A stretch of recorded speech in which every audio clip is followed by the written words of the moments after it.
नमस्कार. मराठी अन्नपूर्णा डिलाईट्समध्ये तुम्हा सर्वांचं खूप खूप स्वागत. राजगिऱ्याची सुकी भाजी तुम्ही बऱ्याचदा खाल्लेली असेल, पण एकदा अशी उपवासाची हाटीव भाजी बनवून बघा. सुक्या भाजीपेक्षा आवडीने खाल. भाजीची अशी छोटी छोटी कोवळी पानं तोडून घ्यायची. काड्या शक्यतो घ्यायच्या नाही, किंवा जास्तच जर भाजी कोवळी असेल तर थोड्याफार काड्या घेतल्या तरीही चालतात. ही अशी मोठी पानं की जी तुटायला जड जातात, पटकन तुटत नाहीत, ती घ्यायची नाही, कारण ती शिजायलाही खूप वेळ लागतो. भाजी निसून झाल्यानंतर 2 ते 3 पाण्यांनी ती स्वच्छ धुवून घ्यायची. भाजीवर बऱ्याचदा माती असते, छोटे छोटे किडे असतात, त्यामुळं ती व्यवस्थित स्वच्छ धुवून घ्यायची.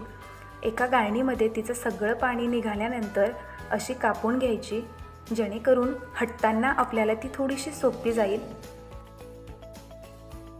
भाजीसाठी इथे आपल्याला लागणार आहेत पाव वाटी भाजलेले शेंगादाणे, 5 ते 6 हिरव्या मिरच्या, त्यानंतर भाजीसाठी 2 चमचे आणि तडका देण्यासाठी 2 ते 3 चमचे तेल आपल्याला इथे लागणार आहे.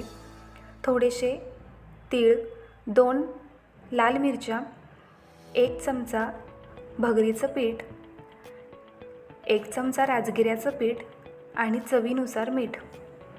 एवढ्या साहित्यामध्ये जवळपास 2 ते 3 माणसांची भाजी व्यवस्थित होते. मिक्सरच्या भांड्यामध्ये मिरच्या आणि भाजलेले शेंगादाणे टाकून मिक्सरला फिरवून घ्यायचे आहेत. जास्त जाड किंवा जास्त बारीक न दळता अशा पद्धतीचं वाटण तयार करून घ्यायचं आहे. भाजी शिजवून घेण्यासाठी कढईमध्ये भाजी टाकून घेऊया. त्यानंतर यामध्ये 1 ग्लास पाणी टाकायचं आहे. हाय फ्लेमवर एक उकळी काढून घ्यायची. गॅस कमी करायचा आणि 2 ते 3 मिनटासाठी झाकण न ठेवता उकळून घ्यायची. नंतर 8 ते 10 मिनटासाठी झाकण ठेवून भाजी व्यवस्थित शिजवून घ्यायची. 10 मिनटानंतर आपली भाजी व्यवस्थित शिजलेली आहे.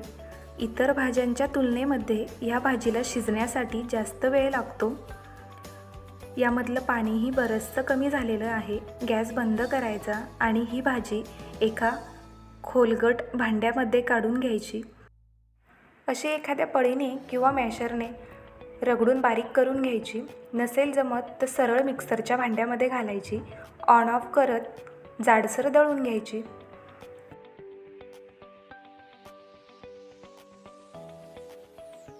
अशी भाजी बारीक झाली की नंतर यामध्ये आपण भगरीचं आणि राजगिऱ्याचं पीठ टाकून घेऊया. व्यवस्थित मिक्स करून घ्यायचं.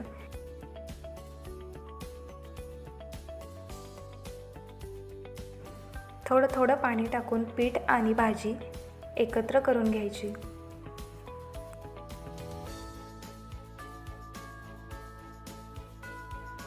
कढईमध्ये 2 चमचे तेल टाकून घेतलेले आहे. यामध्ये दळलेलं वाटण टाकून घेऊया आणि याला मस्त तळून घ्यायचं आहे. यामध्ये लगेचच चवीनुसार मीठ घालायचं आणि छान असं मोकळं होईपर्यंत परतवून घ्यायचं आहे.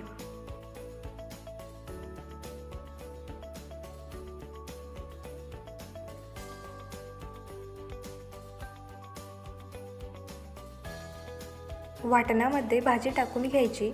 यानंतर यामध्ये थोडंसं पाणी घालायचं. मी इथे जवळपास पाऊण ग्लास पाणी वापरलेलं आहे.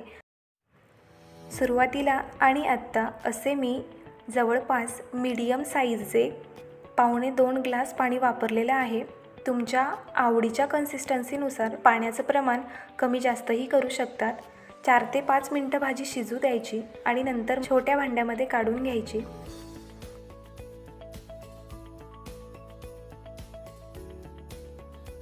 भाजीवर तडका घालण्यासाठी मी इथे 2 ते 3 चमचे तेल घेतलेलं आहे. तुमच्या आवडीनुसार तुम्ही तुपही वापरू शकता.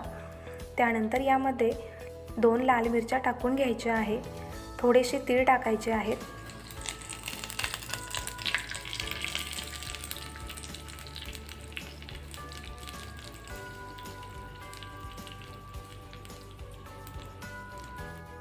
तडका टाकून झालेला आहे. मस्त भाजी आणि उपवासाची भाकरी, त्याचबरोबर मध्ये मध्ये लागणारी तिळाची चव एकदम मस्त बेत होतो. एकदा नक्की ट्राय करून बघा. चॅनलला सबस्क्राईब नक्की करा. त्याचबरोबर व्हिडिओला लाईक शेअर करत राहा. पुन्हा भेटू एका नवीन रेसिपीसोबत. धन्यवाद.